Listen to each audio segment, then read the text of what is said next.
Last month, the world lost an amazing person. John Ruhlin, the founder of Gift.ology, unexpectedly passed away. And today, is really the first time in over 230 episodes that I'm doing a replay.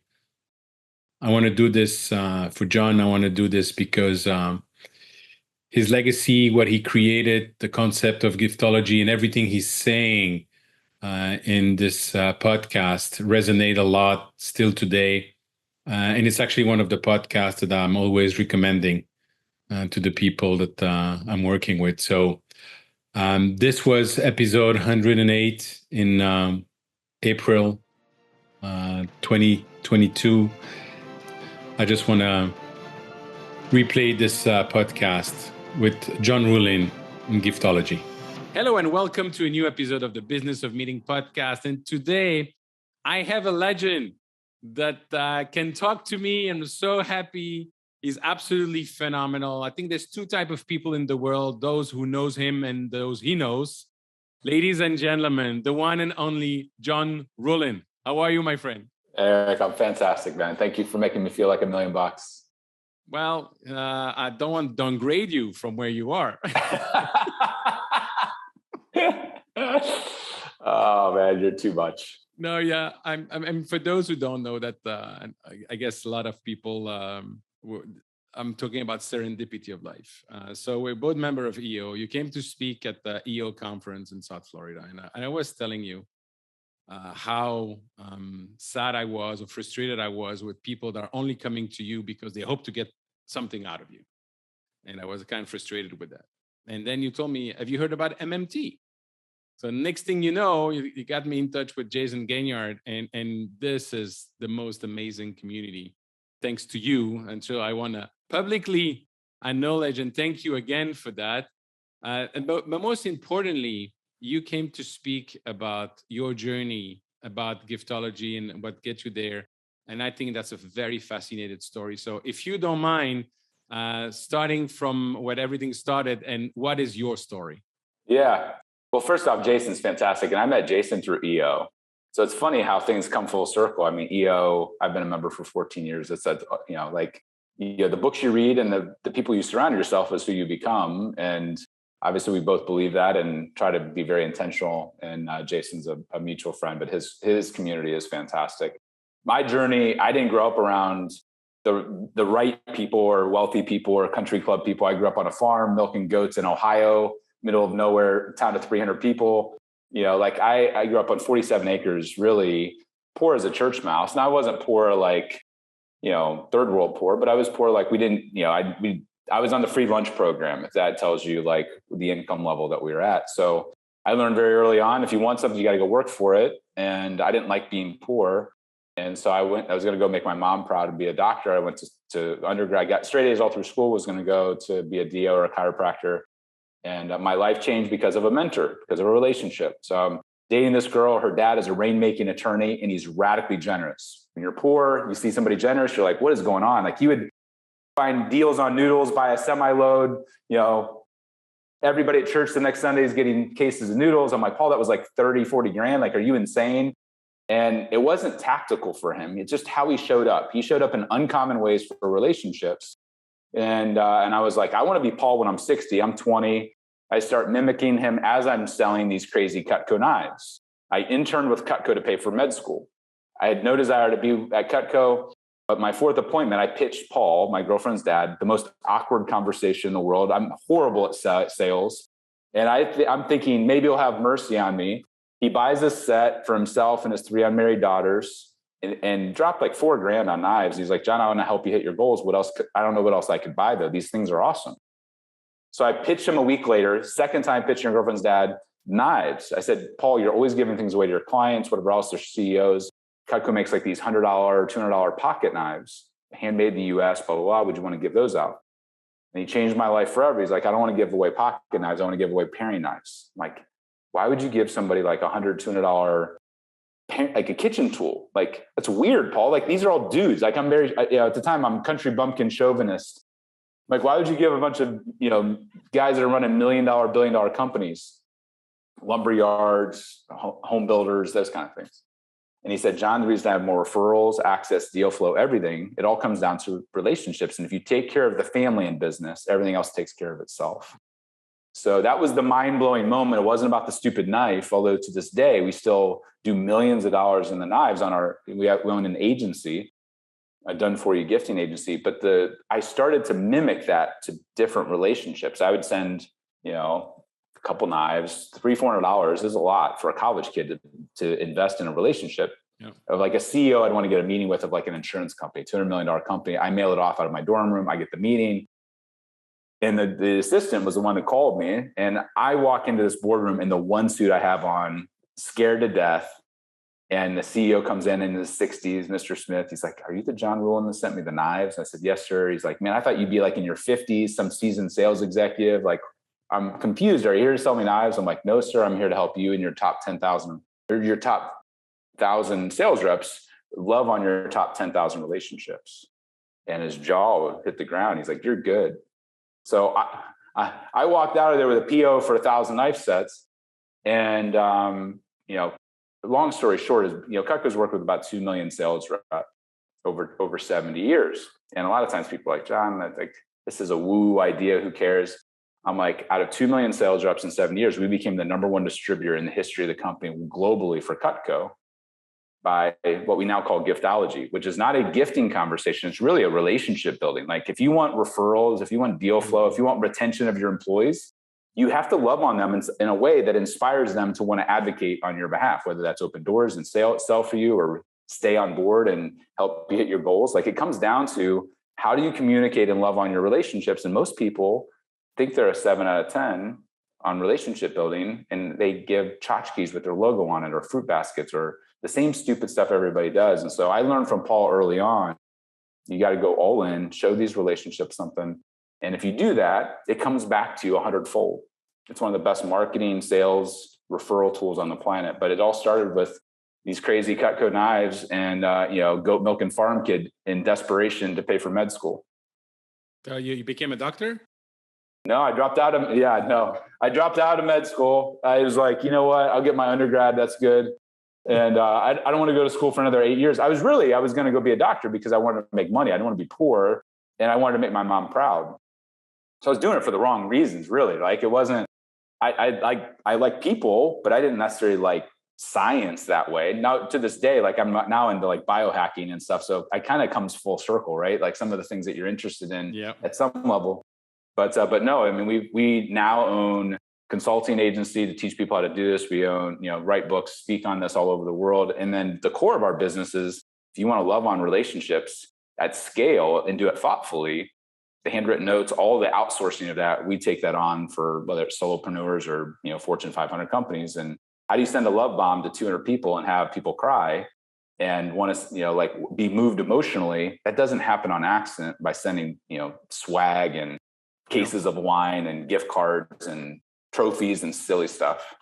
Absolutely. And you said something very interesting that many people forget about is that it doesn't help to send something with your logo. It helps to send something which is personal with the name of the person.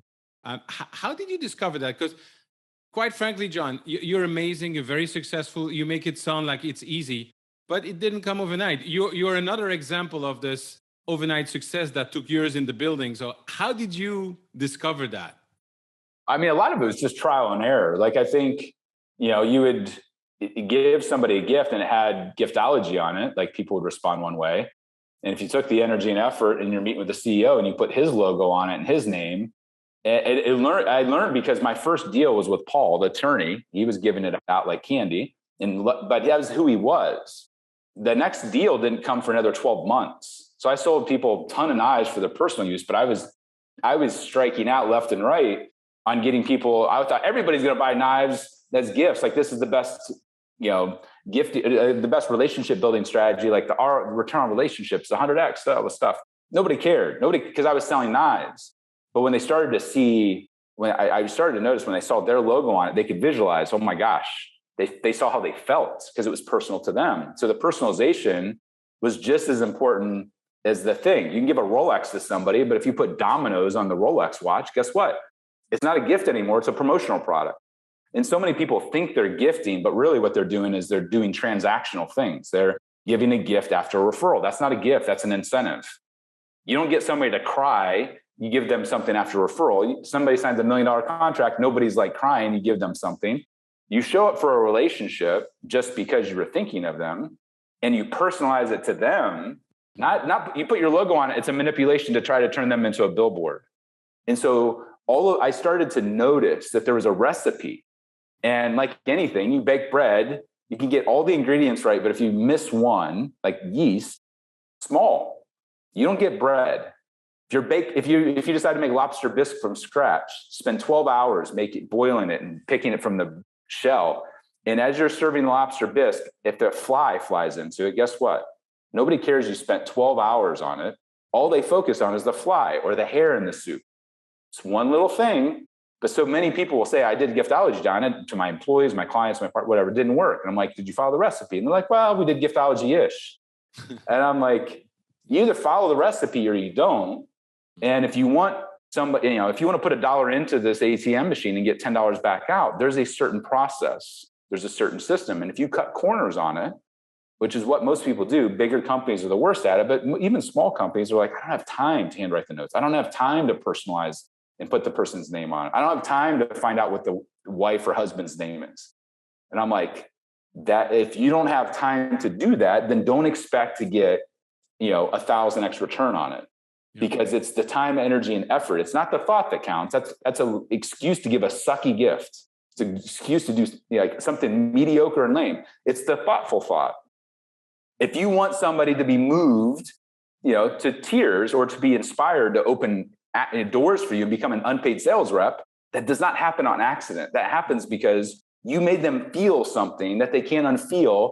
And the way God's wired us is we want to reciprocate and do nice things for people that do things for us with no strings attached. Yeah. If you give to get, you like that, you can feel that. If you give open-handed, of course, we're running a for-profit business. So are you, and so is everybody else. We want good things to happen. We want referrals. We want profit. But so many people, they misconstrue what we're talking about and they do it and they're like, it didn't work. And I'm like, no, you didn't follow it. You didn't follow for the intention of it. You didn't follow through on the details of it. You sent some crap from Amazon, and nobody needs more stuff.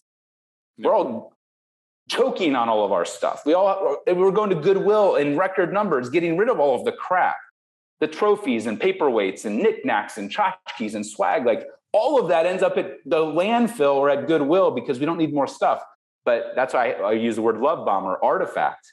If somebody gives us a thoughtful, over-the-top personal to us and has story and meaning, we'll tell that story 1,000 times. Yep.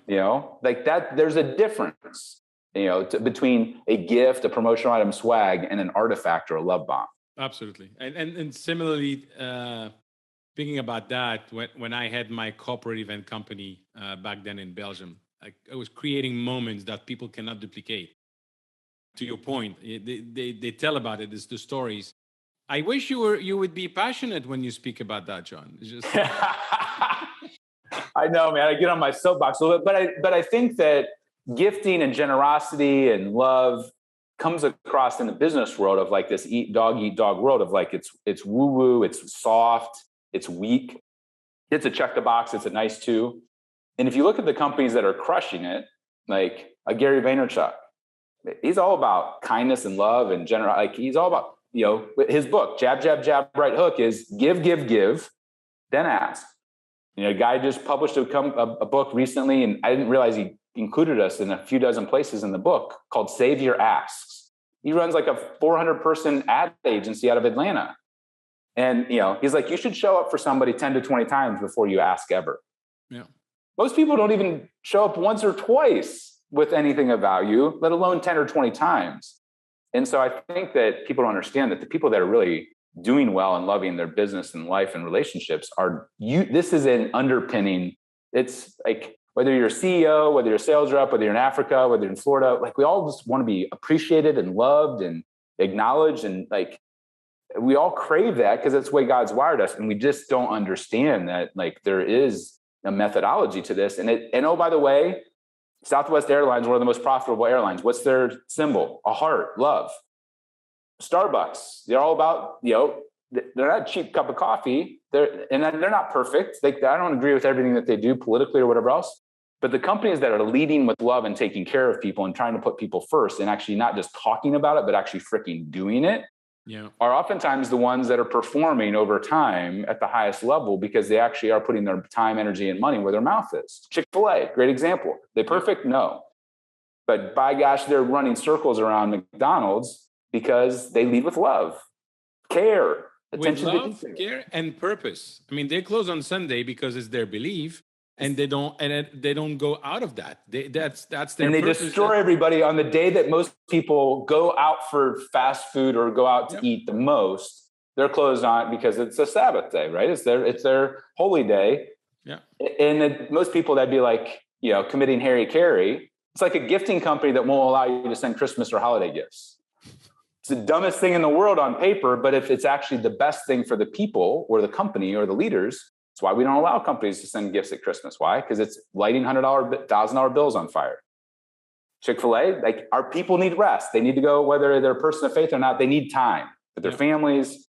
And because of that, they put their time, energy, and money where their mouth is. Most people, I'm generous, or I love my employees. Show me. How are you investing in your employees? Show me how you're investing differently in your clients. Don't talk about it. Yeah. Show me with your pocketbook and your calendar. If you don't really invest in the people are like, I appreciate my employees. I gave them a polo shirt with my logo on it. Like, that's not a gift. That's uniform at best. Yes. Like, that's not a gift. Nobody's like, oh my gosh, I can't believe I got a jacket with my company's logo on it. Like, are you kidding me? Anyway, I'm sorry. I'm getting a lot. No, don't be sorry. No, you're absolutely on point. And by the way, what you say about people and taking care of people, and they don't teach that in a business school, and it's probably the first thing that should be taught there. But that's another debate. Anyway, I heard you sharing stories over the years, and there's two in particular that I would love you to share with everyone. The first is how you get this major basketball team as a customer. Yeah. And the second one is how you convince a very well-known speaker and author and consultant, and how you you learn about the type of clothes you love to wear. So let's talk about basketball first. Yeah. So I always wanted to have I wanted to work with pro sports teams because I never got to I went to like one basketball. I love basketball. I went and watched Jordan play against the Cavs. I was obsessed with sports, but basketball in particular. We started working with a consultant in the industry, and we started comping gifts for her to give to different executives that were clients of hers. And one of them was Alex Martins, the CEO of the Orlando Magic. And so the assistant reaches out to me directly and says, hey, John, we want to order these. Here you do these crazy love bombs, these gifts, knives in particular. We order a couple hundred knife sets to give around the NBA. I thought it was a prank call initially. Turned out it was real.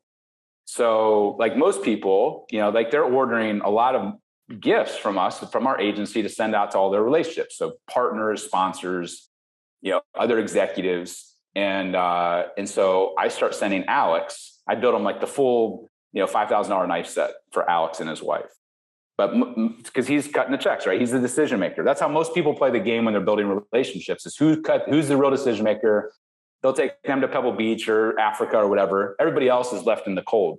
Our belief is the inner circle matters just as much, if not more, than the person who's cutting the checks. It's their assistant, their team, their spouse, their kids, their pets. It's the people around the people. That's how you can invest, $100,000, but it's like you invested $1 million. And so I started sending Cheyenne, the assistant of the Orlando Magic, same knife set, the same wine tools, the same leather goods. Every time something went to Alex, it wasn't the junior varsity level gift. It was the exact same thing. This went on for 2 years. I didn't ask for anything. I find out I'm speaking at this big event in Orlando. I call Cheyenne. I said, hey, I've never met you. I've never met Alex. Do I get 5 minutes? She's like, sure. No problem, no matter what he's doing. She calls me back. What are you doing the entire afternoon? I'm thinking, I got 5 meetings, but this is the Orlando Magic. And she's like, clear your afternoon. I said, okay. I'm like, we're going to have this brainstorming session, a bro session with me and Alex. So I go down there, meet Cheyenne. She gives me a big hug. Alex comes in, shakes my hand. He's like, everybody in the NBA does basketballs, jerseys, nets. We're sending out these knives and people are still buzzing about it years later. We love it. It's so unique. It's so different. It's so personal. You're doing a great job. And leaves 2 minutes later. And I'm like pissed because I'm like, I was supposed to be with him for like 3 hours. Cheyenne takes me down the hallway and she's smiling because she can tell I'm faking happy, but I'm pissed. And walks me into the boardroom and there's 6 people around the table I've never met before. And usually when you work with a pro sports team, like, Pepsi pays $100 million to be the official soft drink of the NBA. Like it's pay to play. And we've always said our service and strategy and product and everything was better and was worth paying full price. I'm not discounting it to get the logo. I'm charging because I'm a small company. I'm not trying to so there's usually a kiss the ring mentality of like, oh, you want to work with the Jaguars? Okay, you got to pay us and give us the product for free. So all the people stand up and come and give me a hug. And I've never met these people. I'm like, what is going on? This is weird. Where's the camera? Yeah, where's the camera? And Cheyenne sits down, they introduce themselves. I'm in charge of sponsorship. I'm in charge of suites. I'm in charge of this. And the one gal says, John, for the last 2 years, we've heard your name get brought up 45 times at least from Cheyenne. She won't shut up about John Ruhlin this and Gift.ology that. We know you're good enough for Alex and Cheyenne. Can you just show us what you have so we can pick something out and start buying it? And I was like, come again?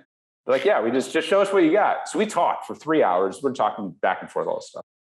I walked out of there. I'm like, this is going nowhere. Like, this is too good to be true. This is going to die on the vine. No way. Sure enough, 4 months later, first 6-figure deal with any pro sports team. And to this day, it's top 20 margin that we've ever had. Why did we get that deal? Not because of Alex. Alex is great. He's a great client. It was because we treated the inner circle, the assistant, at the same level as the CEO. And my original mentor, Paul, just did that naturally. The receptionist, the janitor, didn't matter. He just treated people with respect and kindness. And so I think a lot of times when people are like, yeah, we did Giftology, I'm like, do you know the assistant's name? We're going to do them. They're like, I don't know who that is. No, they don't make the decision. I'm like, you're dumb. They actually influence the decision more than you'll ever influence the decision. Yep. The junior level marketing person, treat them, because guess what? Not only will they have influence, but eventually they'll be the CMO in 10 years somewhere else. Yeah. They will remember who treated them with love and respect early. Absolutely. The event planners, same way. I treat event planners like gold. I've never booked with a speaking bureau ever. Guess who gets me all of the speaking gigs? And in some cases, before the pandemic, we booked almost at a 6-figure realm to speak for an hour. 6 figures, no bureau. How? Other people, event planners, other speakers, other clients, other CEOs have gone out of their way to become sales reps for our brand. But it's usually the event planner. It's usually the assistant. It's usually somebody that's never treated with respect. And we don't treat them like a pawn. We treat them at the same level. And because of that, the outpouring of that oftentimes ends up being something interesting or good. And so, love it. Inner circle. Inner circle, essential. Absolutely. And sometimes the decision maker, especially if you know what she, or in this case, he loves to wear. Oh, yeah. So the short version of that is I joined EO. I barely qualified. I hear the speaker, Cameron Herold, who's written like multiple books. He's like the CEO whisperer.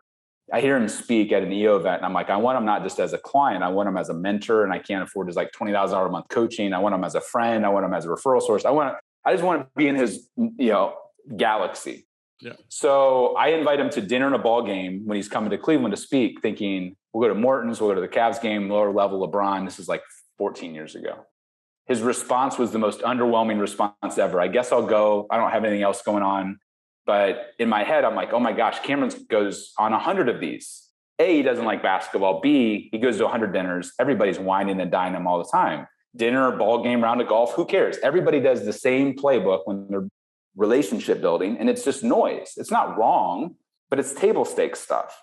It's not like you're gonna blow somebody's mind because you took them out for $1,000 dinner in Vegas.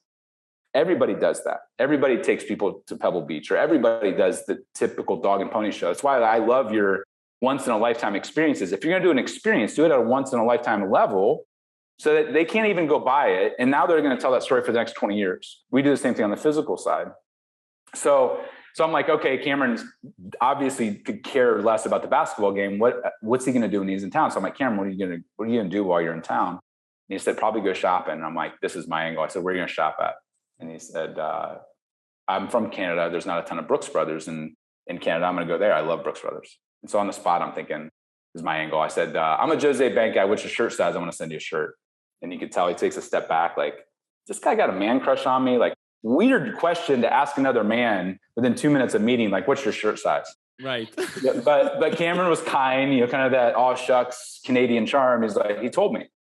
So long story short is I ended up going to Brooks Brothers. And before he got in, and I bought everything in the new fall collection, all the jackets, suits, belts, pants, shoes, you name it. And in his size. And I'm praying to God that my Amex goes through because it's over $7,000. It's the biggest charge of anything I've ever done. My business partner told me is if this doesn't work, it's all coming out of your personal draw. He thought it was a horrible idea. So Cameron's flight's delayed. He gets in. You can tell he doesn't want to go to dinner or ball game. He wants to go to bed. He goes up to his room and sees his room decorated like the Brooks Brothers. Jackets, suits, belts, pants. He comes down. His eyes are this big. He said, John, I fly to Dubai, and like coach the Sheikh of Qatar. And I get wined and dined all the time. It's like, I've never had anybody that's made me feel the way you made me feel. Whatever you want to talk about for as long as you want to talk about it. So we didn't talk anything business. I just was like sitting at his feet, just talking to him. I didn't ask him for anything. And then after that, I continued to build that relationship. I poured over the course of a decade, probably 25 grand into that relationship. And full night, $12,000 Cutco set and wine tools, whatever else. And people are like, dude, why did you keep loving on that relationship? You already had them at the Brooks Brothers.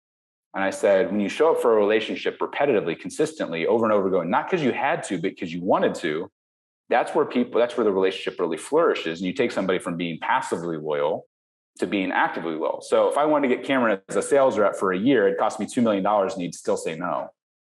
But because I loved on him and inspired him, he became my unpaid sales rep, and all of his clients, anytime I wanted to, like when I was begging to speak for free, my first 5, 10, 15, 20, $25,000 speaking gigs, $50,000, all came from Cameron. When he was double booked, he'd be like, you got to book John Ruhlin. Before I had a book, they were like, who's John Ruhlin? And he's like, just trust me. And so he became my agent. And I did the math. Like if you look at return on investment, that's one thing. Return on relationship destroys ROI. Totally. The ROR of that has been over 50x. Show me in your business where you can invest $1 and get $50 back out. It's only through relationships. Absolutely. That's it. Yeah. Now, before I ask my last two questions, let me ask you, when did the book idea came? Is because you were already speaking and people were telling you need to have a book? What was the rationale with that? I was doing a little bit of speaking. It wasn't going anywhere. And people wouldn't take the idea seriously. And I didn't want to travel, 200 days a year. I wanted the idea to spread, whether they came to our agency and we did it for them on the gifting side, or whether they decided to go be radically generous on their own. I just wanted to get the idea out, drive credibility, be the first in the space, because there's a lot of leadership books, there's a lot of marketing books. Using gratitude and generosity to grow relationships and revenue, like there's none. There, at least at the time, there was none. And so it was like, if you really want to take the speaking thing seriously, if you really want to be a consultant, if you really want to have impact globally and not be on the road 365 days, you need something that goes before you, provides air cover, credibility, and can go places you can't go. And so, I talked about writing a book for 10 years because Hal Elrod from Miracle Morning is one of my 20-year best friends, and all these people were writing books and having amazing success. And eventually my partner, we worked with, it used to be called Book in a Box, now Scribe. And once you sign the check for, 25, 30, 35 grand, whatever it is now, it's amazing how all of a sudden it becomes a priority. And you're like, okay, the book's going to get done. And 6 months later, we had the book out because they held our feet to the fire. And my business partner was like, dude, we're not cutting a check for 30 grand and not finishing this thing. Like it was done in 6 months. But it's amazing. Like, we've sold 110,000 copies in the last 6 years, and it's changed everything. Like speaking fees, even clients I've had for 15 years treat our advice and our consulting differently, even though they've heard it 100 times. When they read it in the book, amazing. One time they're quoting it back to me like it's the first time they've heard it. It's annoying and it pisses you off, but it's also amazing how powerful a good book can be. So it's a game changer for us. Amazing. Like two last questions, John, because I know you're extremely busy. And again, I appreciate you taking the time today. We're coming out of probably the two most challenging years that we've had. Hopefully nothing's going to get worse. in the world. Yeah. What is your take on relationship? A lot of people lost their job. A lot of people change their job. A lot of people are working from home, difficult to reach. Did your approach and your advice to your client change now after 2 years in the pandemic? Well, I think that anytime something bad happens, you find out who really has your back and who's in your corner. So I think that, but that's not pandemic specific. I think that's humanity specific. When things are good, everybody wants to celebrate. It's like when you're in the valley and your back's against the wall, you find out who, and you find out, did you dig your well before you're thirsty? Have you made the investments in the relationships? I think that people realize how much they were traveling, and some people have gone back to that level of travel, and other people are like, you know what? It's not worth, I don't want to be away from my family, or I can work remotely, or my balance is different. So I think people's priorities in some cases have shifted.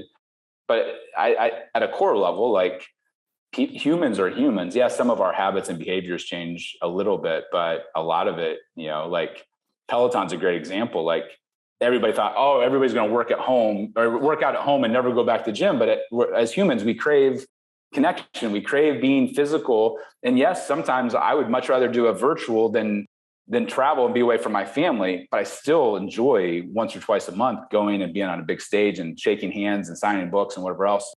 I just might not do it as much as I did before because of the shift and the realization that I can still have impact from afar. So I think there's shifts, but I also think there's still some core anchor points. We've been able to leverage the physical gifts, and instead of always flying to somebody, I can send a love bomb to somebody from afar and not have to jump on a plane. Is it the same as being face-to-face and us hanging out? No. But is a good secondary option that can deepen the relationship? Yes. So I think that the last 2 years have proven out that what we do matters, but also that like the human-to-human connection is still more important than ever. Amen to that. Awesome. My last question, and I'm sure you know what I'm going to ask you because we have to come full circle with Jason, EO, and MMT and everything. Yeah. When we meet in 1 year with a bottle of champagne, what are we going to be celebrating? We'll be celebrating at least the structure and the title and the launch plan of the next book. So Gift.ology, I committed to a 5-year launch plan and followed through on it. 6 years, it'll be in June. But I'm realizing that the title Giftology makes people think of gifting and not relationships. And so the next book will be around really the core of what Giftology is, which is loving on relationships. And how do you do that thoughtfully and strategically at scale? That's the core of the next book. Awesome. Thank you, John. Thank you so much for your time. Can't wait to see you again.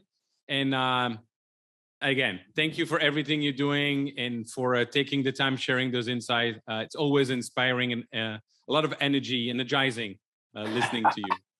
Thanks for having me, Eric.